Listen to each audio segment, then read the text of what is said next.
Hi, welcome back. You're with MF Corner. The topic we're going to talk about now is bundled ETFs. What exactly are they and how are they different from mutual funds? How do you make the choice? Mrin Agarwal of FinSafe India joins in.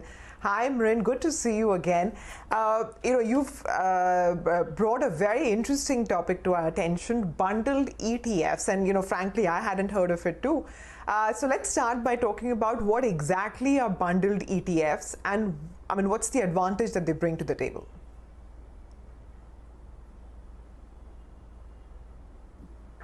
Good afternoon, Sumaira. Nice to be here today on the show.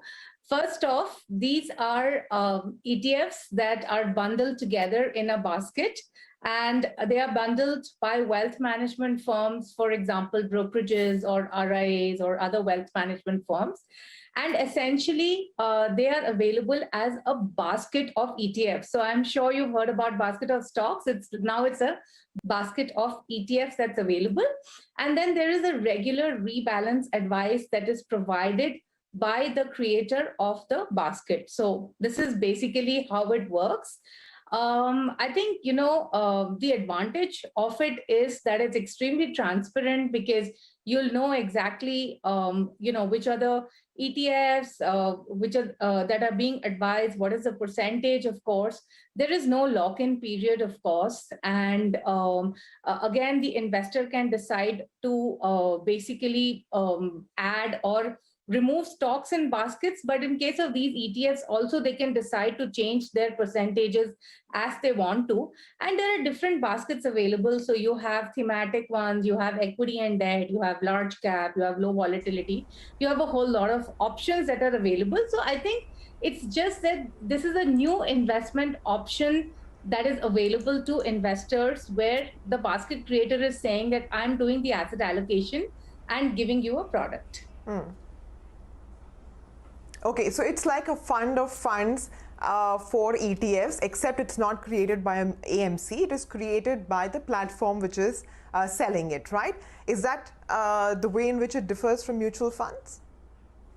Yeah, and there's one more very big difference, which is that the rebalancing advice is going to be given to the investor, but it is the investor's decision whether they want to carry out the rebalancing advice.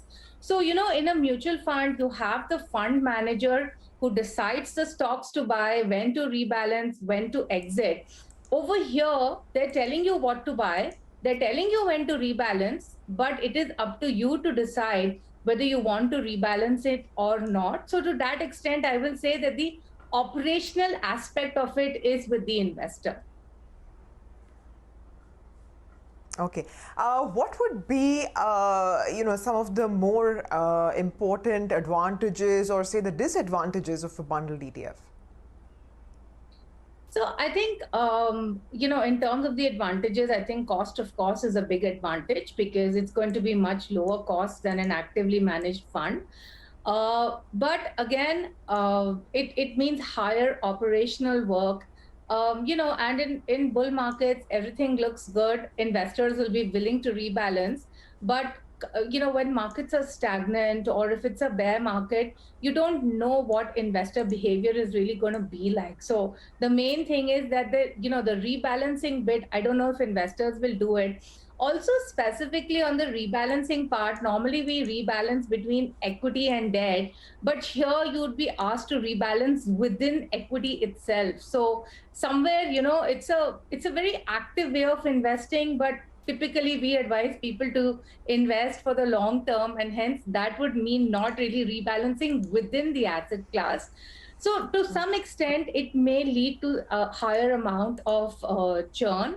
And of course, the experience of the basket creator is very important because today you have a wide variety of wealth firms that are actually providing these baskets. So their experience in managing investments is important.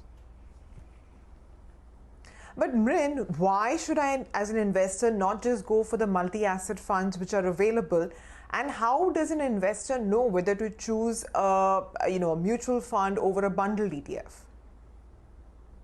Actually, Sumaira, it just depends on the investor's attitude.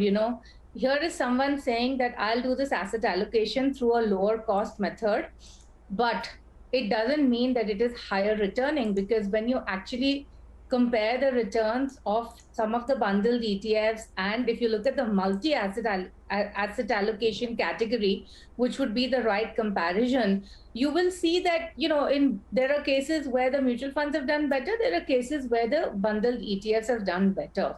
So I think the investor really needs to figure out, first of all, whether this asset allocation works for me, because in some of the cases there is gold, in some of the cases, even in the multi-asset allocation funds, some of them have higher equity, some of them have lower equity. So essentially, you can go for a mutual fund if you just feel that, okay, I don't want to take all this headache of rebalancing, but it's going to be higher cost. But at the same time, I think what is very important is to see the percentage allocation to the asset classes and then decide which one is going to work better for you. All right, Mrin, thank you very much for explaining this to us. So basically, bundled ETFs are nothing but a basket of various ETFs which are anyways available in the market. They are bundled together by, say, a wealth management firm or any of these fintech online digital platforms that are available, and an investor can choose to invest in that as opposed to investing directly in each of those ETFs separately. And of course, it all comes together if you have the particular requirement for it. On that note, we're going to wind up on MF Corner. Do stay tuned. The team of Closing Bell joins you next.